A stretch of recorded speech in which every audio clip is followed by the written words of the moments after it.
Mitchell, thanks. And Jeremy sent an update earlier telling us the Billard Airport National Weather Service says it has about 4.9 inches as of 4:40 p.m.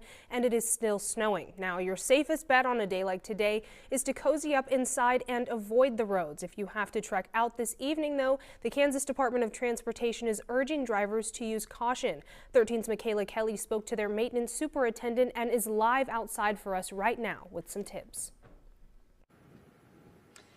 Hey there, Callie. Well, I'm not sure if you guys can tell on this camera, but it still is actively snowing right now. And this is certainly not the snowstorm you want to go out and build a snowman in, because it is bitterly cold out here right now. Now, I'm not sure if you could see the snow right near here is very powdery, which maintenance superintendent for KDOT in this area, Dave Studebaker, told me that this is actually ideal for them in terms of clearing the road and a little bit better than they were anticipating. Now, the roads may look drivable for some of you, but that does not mean you should head out unless absolutely necessary, especially for the folks out there in western Kansas, which is seeing a little bit more feet of snow than here in Topeka.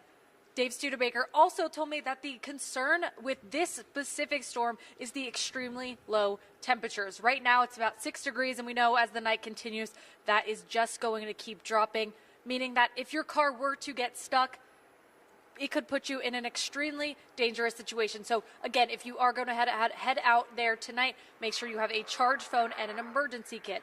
Also, to help those out plowing right now, make sure to get those cars in the driveway.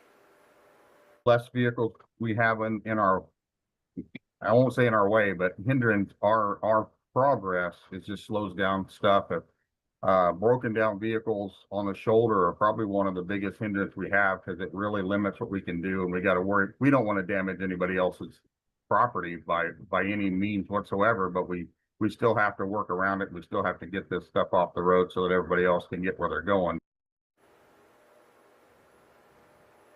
And for those who do need to head out on the road later tonight, Studebaker encourages that you head to candrive.gov for the latest in weather and traffic. Now, folks out there, stay warm, bundle up, and Callie, back to you.